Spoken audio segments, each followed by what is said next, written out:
اعوذ باللہ من الشیطان الرجیم بسم اللہ الرحمن الرحیم والصلاۃ والسلام علیکہ یا رسول اللہ وعلی آلہ وصحبہ یا حبیب اللہ۔ تمام دوستوں کو السلام علیکم ورحمۃ اللہ وبرکاتہ۔ نیک لوگوں کا ذکر، اللہ تعالیٰ کے محبوب لوگوں کا ذکر کرنا یہ اللہ تعالیٰ کی سنت ہے، اور یہ نبی پاک صلی اللہ تعالیٰ علیہ وآلہ وسلم آپ کی سنت بھی ہے۔ اس کی دلیل یہ ہے کہ دیکھیں اللہ تعالیٰ نے قرآن پاک کے اندر بنی اسرائیل سے تعلق رکھنے والے جو نیک لوگ تھے، جن کو اصحاب کہف کے نام سے یاد کیا جاتا ہے، ان کا تذکرہ اللہ تعالیٰ نے کیا ہے، اور نبی پاک صلی اللہ تعالیٰ علیہ وآلہ وسلم نے بنی اسرائیل سے تعلق رکھنے والے 3 افراد کا تذکرہ کیا ہے کہ جو اپنے گھر سے نکلے، پھر آندھی طوفان آیا، پھر وہ غار کے اندر داخل ہو گئے، پھر اس غار کے اوپر پتھر آ گیا، پھر انہوں نے نیک لوگوں نے اللہ کی بارگاہ کے اندر اپنے نیک اعمال کا وسیلہ پیش کیا۔ اس کا ذکر حضور علیہ السلام نے کیا ہے۔ محدثین کے ہاں اس کو حدیث غار کہتے ہیں، اور یہ بخاری اور مسلم کی متفق علیہ روایت ہے۔ ان نیک لوگوں کا جو ذکر کرنا ہے، اللہ تعالیٰ فرمائے یا رسول اللہ فرمائیں، اس کا مقصد یہ ہوتا ہے، یعنی اللہ تعالیٰ کی چاہت مرضی منشا یہ ہے کہ میرے جو نیک لوگ ہیں، ان کے ذکر کو اللہ تعالیٰ باقی رکھنا چاہتا ہے، یعنی رہتی دنیا تک ان لوگوں کا ذکر باقی ہو، جن لوگوں نے اللہ تعالیٰ کا ذکر کیا، اللہ تعالیٰ کے ذاکر رہے، اللہ تعالیٰ کی ذات اقدس کے اندر فنا رہے۔ تو پہلی غرض و غایت کیا ہے کہ ان نیک لوگوں کا ذکر باقی رہے۔ دوسری غرض و غایت یہ ہوتی ہے کہ ان نیک لوگوں کی زندگی کو بیان کر کے لوگوں کو اس معاملے کی طرف ترغیب دلائی جائے، لوگوں کے لیے ان کی زندگی کا بیان موجب ہدایت بن جائے، موجب نعمت بن جائے، یعنی ان کی زندگی کو بیان کر کے لوگوں کو ہدایت دینا مقصود ہوتا ہے، لوگوں کو اللہ تعالیٰ کی طرف بلانا مقصود ہوتا ہے، ان کی زندگی کی طرف ترغیب دلانا مقصود ہوتا ہے۔ اسی وجہ سے ہمیشہ سے مورخین نے نیک لوگوں کا ذکر محفوظ رکھا ہے، نیک لوگوں کے تذکرے محفوظ کیے ہیں، جن کو پڑھ کر اللہ تعالیٰ کی لاکھوں کروڑوں مخلوق سیدھے راستے کے اوپر، صراط مستقیم کے اوپر گامزن ہو گئے ہیں، اور یہی اللہ تعالیٰ کی چاہت بھی ہے، اللہ تعالیٰ کی مرضی اور منشا بھی ہے۔ حضرت عبداللہ ابن مبارک رضی اللہ تعالیٰ عنہ آپ کا قول ہے، جو کہ تذکرۃ الاولیاء کے اندر موجود ہے، کہ صالحین جو نیک لوگ ہوتے ہیں، ان کے ذکر کے وقت اللہ تعالیٰ کی رحمت اترتی ہے۔ تو ہم لوگ جو اللہ تعالیٰ کے نیک بندوں کا ذکر کرتے ہیں تو اس لیے کرتے ہیں کہ ہمارے اوپر رحمت نازل ہو، اللہ تعالیٰ کی برکت نازل ہو۔ اسی طریقے سے جامع صغیر کی ایک روایت ہے، اور یہ جو عبداللہ ابن مبارک کا قول ہے کہ صالحین لوگوں کے ذکر کے وقت اللہ تعالیٰ کی رحمت اترتی ہے،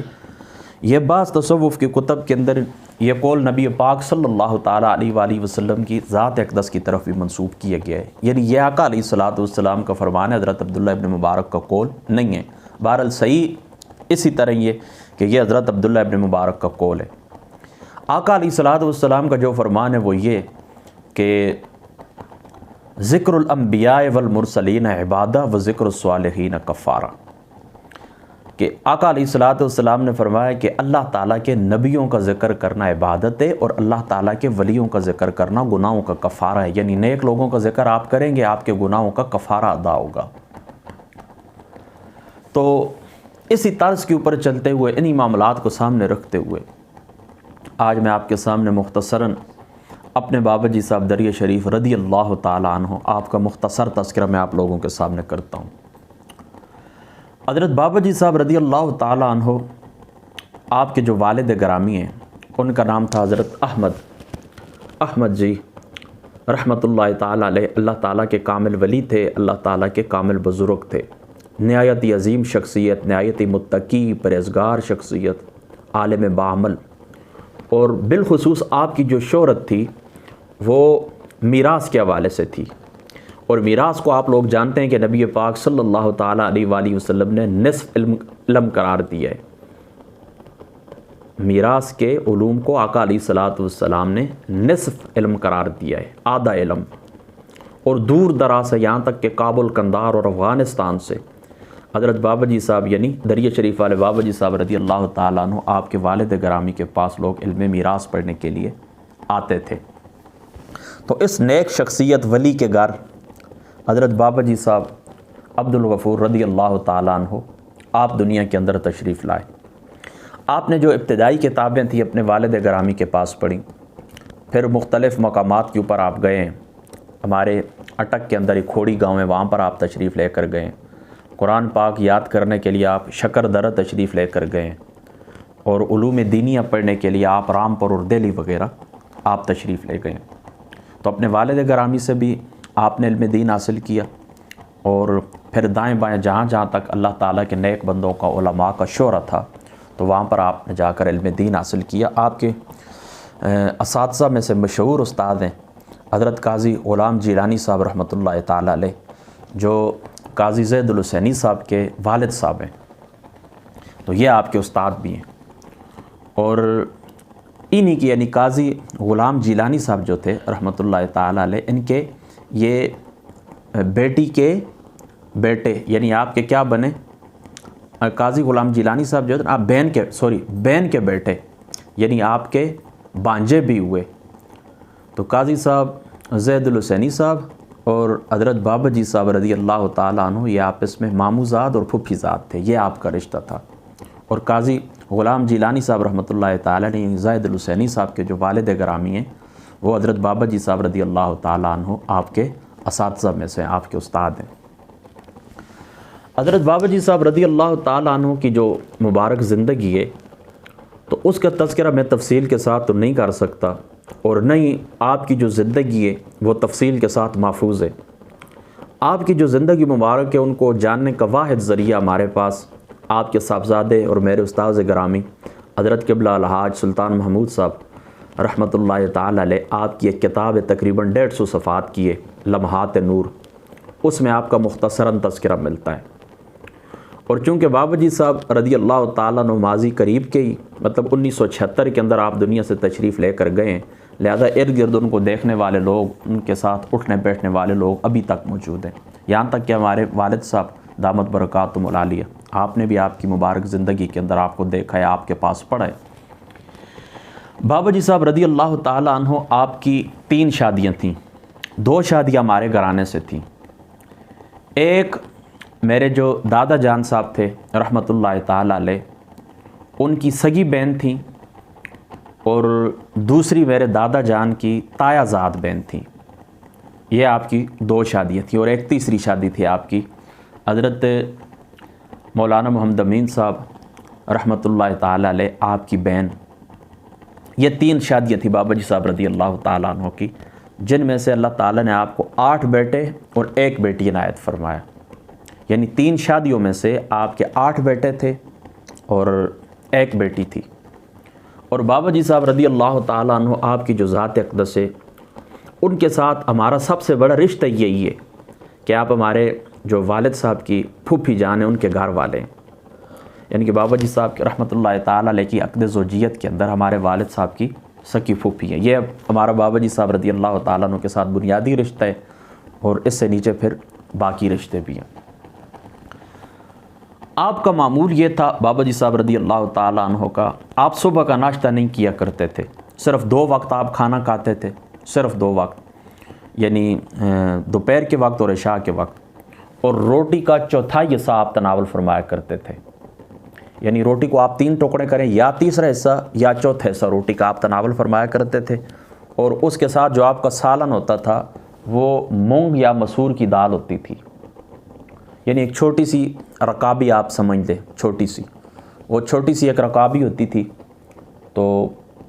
اس کے اندر مسور کی دال یا مونگ کی دال ہوتی تھی، اور اس کے ساتھ بابا جی صاحب رضی اللہ تعالیٰ عنہ آپ روٹی کا چوتھا حصہ تناول فرمایا کرتے تھے، روٹی کا چوتھا ٹکڑا آپ تناول فرمایا کرتے تھے۔ اور صبح کے وقت آپ طلباء کے لیے ناشتہ سویوں کے ساتھ اور چائے کے ساتھ ہوتا تھا، یا مہمان آتے تھے تو ان کو بھی یہی ناشتہ ملتا تھا، لیکن بابا جی صاحب رضی اللہ تعالیٰ عنہ آپ خود ناشتہ، صبح کا ناشتہ نہیں فرمایا کرتے تھے۔ پورے 24 گھنٹوں کے دوران بابا جی صاحب آپ 2 دفعہ وضو فرمایا کرتے تھے۔ رات کو جس وقت آپ کی بیداری ہوتی تھی، یعنی آخری عمر میں، ابتدائی جو آپ کا جوانی کا زمانہ تھا، اس زمانے کے اندر بابا جی صاحب رضی اللہ تعالیٰ نے پوری رات اللہ تعالیٰ کی عبادت کیا کرتے تھے،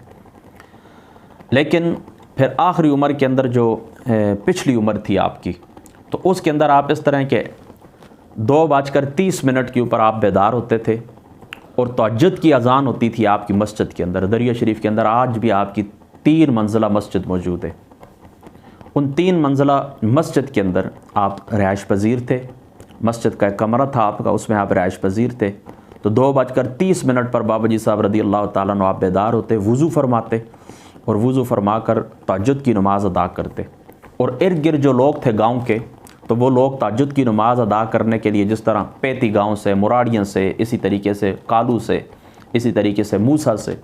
یہ لوگ آپ کے پاس آیا کرتے تھے جو خاص آپ کے معتقدین تھے, آپ کے مریدین تھے, محبین تھے, خاص لوگ تھے. وہ تہجد کی اذان سن کر پہنچایا کرتے تھے اور تہجد کی نماز حضرت بابا جی صاحب رضی اللہ تعالیٰ عنہ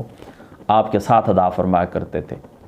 اور تہجد کی نماز سے پہلے آپ کا معمول یہ تھا کہ سبز چائے ان لوگوں کے لیے بنایا کرتے تھے, یعنی لنگر سے ان کے لیے سبز چائے بنتی تھی جو لوگ تہجد کی نماز پڑھتے تھے. اور یہ میں نے آپ کا معمول آپ کے مریدین میں بھی دیکھا ہے. میں چونکہ اٹک شہر کے اندر 2 سال رہا ہوں, تو 9 ماہ تک میں حافظ عبدالحمید صاحب جو سیول اسپتال والی مسجد کے خطیب تھے, ابھی ان دنوں ہی فوت ہوئے, تقریباً 4-5 مہینے ہوئے, اللہ تعالیٰ ان کو غریق رحمت فرمائے. حضرت بابا جی صاحب رضی اللہ تعالیٰ عنہ کی کامل اتباع اللہ تعالیٰ ان کو نصیب فرمائی تھی. پوری زندگی, یعنی بابا جی صاحب رضی اللہ تعالیٰ عنہ کی زندگی کا جو معمول تھا وہی معمول ہو بہو, 1 سیکنڈ کا فرق بھی نہیں تھا. اسی طرح وہ نظام زندگی چلاتے تھے, اسی طرح عشاء کی نماز کے بعد, صبح کی نماز کے بعد ختم ہوتے تھے, اسی طرح تہجد سے پہلے اٹھ جانا, پھر مسجد کی صفائی کرنا, پھر تہجد کے لیے اذان دینا, اور جو لوگ تہجد پڑھتے تھے خود ان کو سبز چائے دینا. اسی طریقے سے میں خورخیل گاؤں کے اندر بھی 2 سال رہا ہوں. پھر خورخیل کے سوا میری اپنی مانسر گاؤں کے اندر الحمدللہ تعالیٰ میری مسجد ہے اپنی, تو وہاں پر میں نے تقریباً 8-9 مہینے, تقریباً 8 ماہ میں نے مانسر گاؤں کے اندر بھی گزارے. تو میں خود ملا منصور گاؤں سے, جو حافظ جی صاحب کے نام سے مشہور ہیں, بابا جی صاحب کے مرید ہیں, بابا جی صاحب کے خلیفہ آپ سمجھ لیں, اور بہت ہی معتقدین میں سے, تو ان کی تہجد کی اذان میں خود سنتا تھا. اور تیسری تہجد کی اذان پھر میں نے اپنے استاد جی کو دیکھا, حضرت قبلہ الحاج سلطان محمود صاحب رحمۃ اللہ تعالی علیہ, کہ آپ اس آخری عمر کے اندر بھی تقریباً 104 سال آپ نے عمر پائی ہے. اور سن 2010-11 کا میں خود گواہ ہوں کہ میں خود تہجد کی اذان میں نے سنی, اور 5 پارے آپ تلاوت فرمایا کرتے تھے. بالکل یہ جو آخری 2015 کے بعد وقت گزرا ہے, 2016 کے بعد نا, اس کا مجھے علم نہیں ہے. بہرحال اس سے پہلے تہجد کی اذان میں وہاں پر بھی سنا کرتا تھا بڑی مسجد کے اندر. تو بابا جی صاحب رضی اللہ تعالیٰ عنہ کے جو خلیفے تھے, جو مریدین تھے, مطلب جن لوگوں نے آپ کو قریب سے دیکھا ہے, پھر آپ کے عاشق ہوئے ہیں, تو پھر انہوں نے ہر ادا آپ کی اپنائی ہے. پھر 1 سیکنڈ کے لیے بھی انہوں نے اپنی زندگی ترک کر دی. بس جو معمول حضرت بابا جی صاحب رضی اللہ تعالیٰ عنہ آپ کا تھا, اسی معمول کے اوپر ان لوگوں نے زندگیاں پھر گزاری ہیں. تو میں عرض یہ کر رہا تھا کہ 2:30 پر آپ اٹھتے تھے, پہلا وضو آپ فرماتے تھے,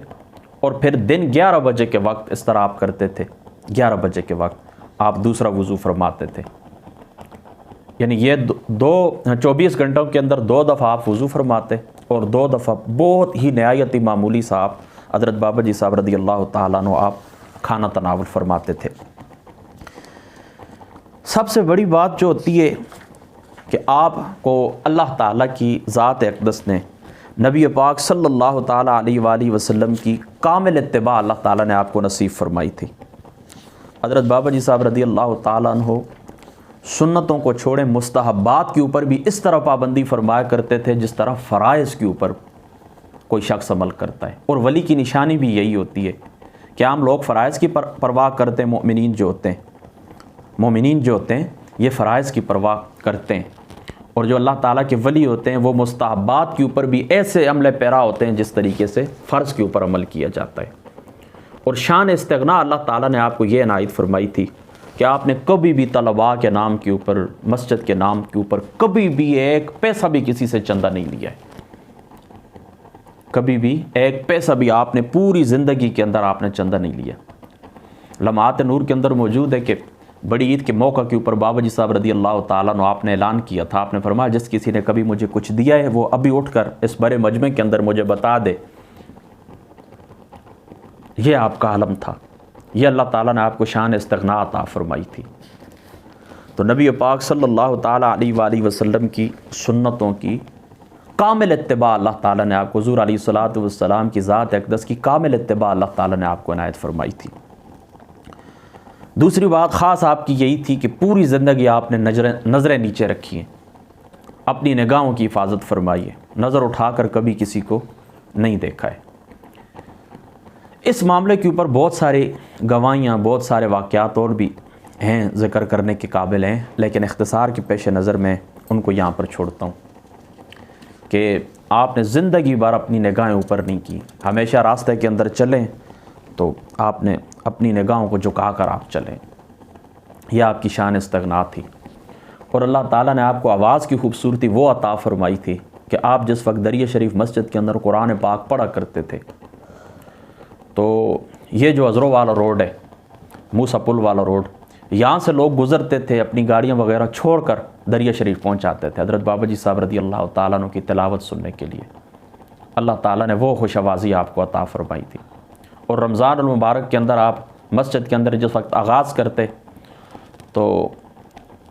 کالو گاؤں کے اندر جو اخونزادہ خاندان ہے ان کے ایک سربراہ تھے محمد شفیع صاحب،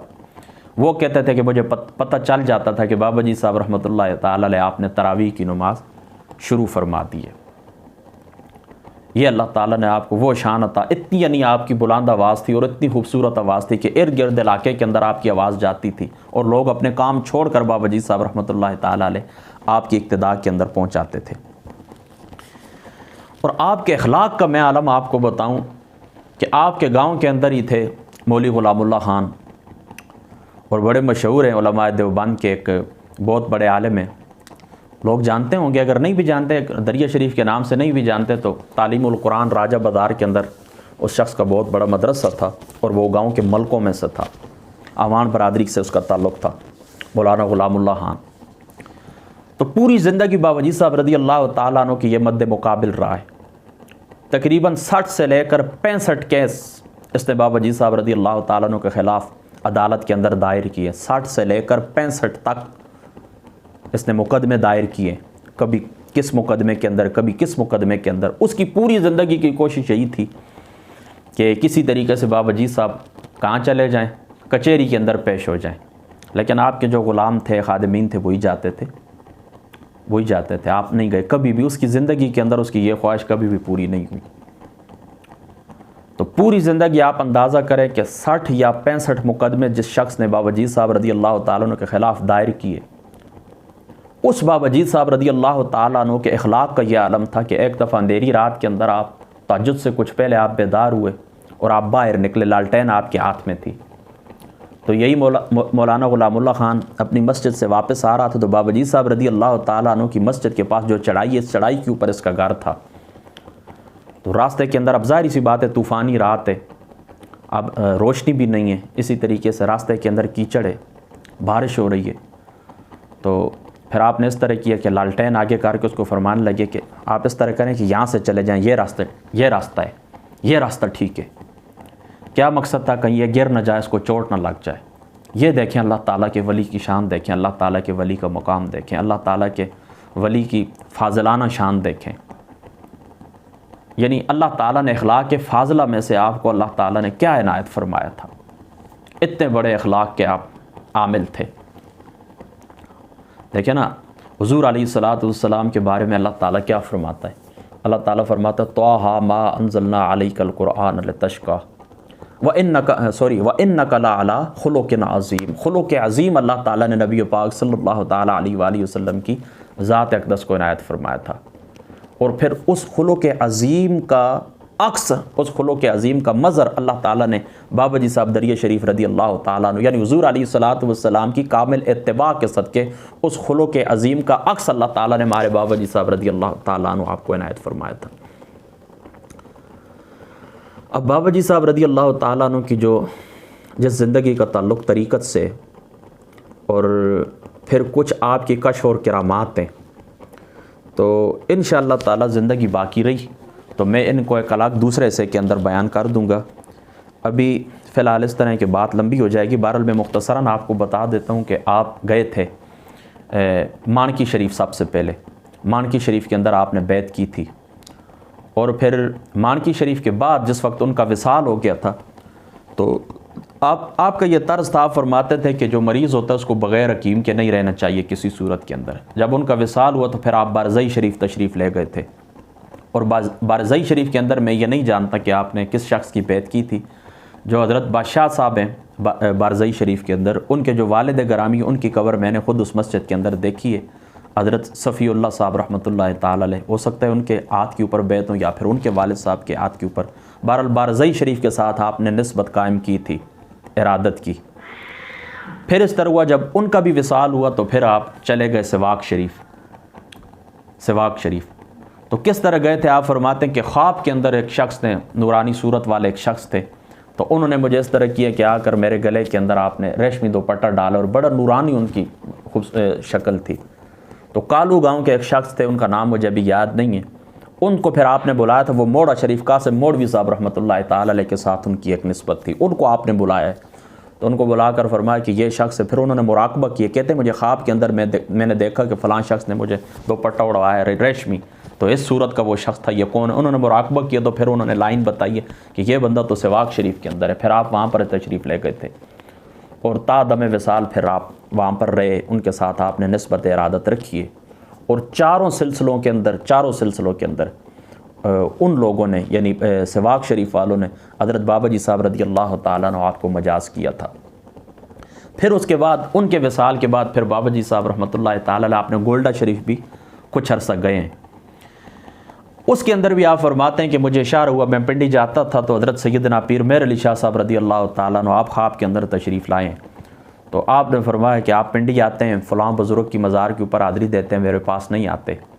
تو پھر آپ نے آنا شروع کر دیا۔ اس کی بھی ایک وجہ ہے، اس کی وجہ یہ کہ کامرا گاؤں کے اندر جو ہے نا، کامرا گاؤں، حامد رضا صاحب ہے، آج بھی ان کا مدرسہ موجود ہے، مسجد قباء ہے، اور اس کے ساتھ آپ کا مدرسہ بھی ہے،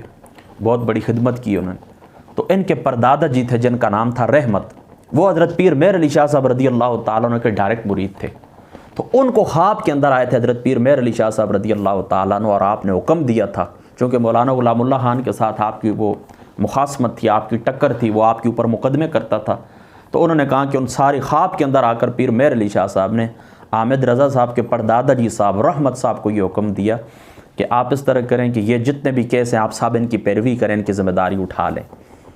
تو حضرت پیر مہر علی شاہ صاحب رضی اللہ تعالیٰ عنہ آپ کا روحانی ایک احسان تھا بابا جی صاحب رضی اللہ تعالیٰ عنہ کی ذات اقدس کے اوپر۔ پھر اس کے بعد آپ نے گولڈا شریف بھی آنا جانا شروع کیا، اور بڑی محبت کا، بڑے پیار کا تعلق تھا آپ کا حضرت بابو جی صاحب رضی اللہ تعالیٰ عنہ آپ کی ذات اقدس تھے۔ پھر اس تعلق کو بھی آپ نے اپنی زندگی کے اندر بھی نبھایا ہے، اپنے بیٹوں کو بھی ساتھ لے کر گئے۔ بہرحال ایک بات میں آپ کو پہلے بتا دوں کہ بابا جی صاحب رضی اللہ تعالیٰ عنہ جتنے لوگوں کے پاس بھی گئے، چاہے گولڈا شریف گئے ہیں، سواک شریف گئے ہیں، مانکی شریف گئے ہیں، بارزئی شریف گئے ہیں، یہ بابا جی صاحب رضی اللہ تعالیٰ عنہ کی یہ عاجزی تھی، فروتنی تھی، انکساری تھی۔ وہ حضرت شیخ سعدی صاحب رحمۃ اللہ تعالیٰ علیہ آپ کا ایک فارسی کا شعر ہے نا، اس کا ترجمہ یہ ہے کہ جس شاخ کے ساتھ میوہ زیادہ ہوتا ہے تو پھر وہ زمین کے اوپر ہی آ جاتا ہے۔ یہ آپ کی عاجزی کی دلیل تھی، ورنہ پیدائشی طور پر اللہ تعالیٰ نے سارے کمالات آپ کے اندر ودیعت فرمائے تھے، آپ پیدائشی کامل ولی تھے۔ یہ جتنا بھی تھا آپ نے ظاہری رسومات نبھائی ہیں، یہ سب آپ کی عاجزی تھی۔ خود بابو جی صاحب رضی اللہ تعالیٰ عنہ آپ جس وقت بیٹوں کو لے کر گئے تھے تو آپ نے فرمایا تھا میں اس قابل نہیں ہوں کہ ان کو بیعت کروں، بس آپ اس طرح کریں کہ آپ میری طرف سے آپ اپنے خود دین کو یہ وظیفہ عنایت فرماتے ہیں۔ تو یہ آپ کی طریقت کی راہ کے اندر ایک زندگی تھی۔ تو آج کی گفتگو یہاں پر ختم کرتے ہیں، انشاءاللہ تعالی زندگی باقی رہی تو ایک حصے کے اندر باقی آپ کی کچھ کشف اور کرامات ہیں، ایک دو میں وہ ذکر کروں گا، اور کچھ آپ کی زندگی کے باقی بھی کچھ حوالے ہیں انشاءاللہ تعالی، وہ بھی میں آپ کے ساتھ ذکر کروں گا۔ یعنی گفتگو کا ایک حصہ آج مکمل ہوا ہے، ایک حصہ انشاءاللہ تعالی پھر باقی ہے۔ السلام علیکم ورحمۃ اللہ۔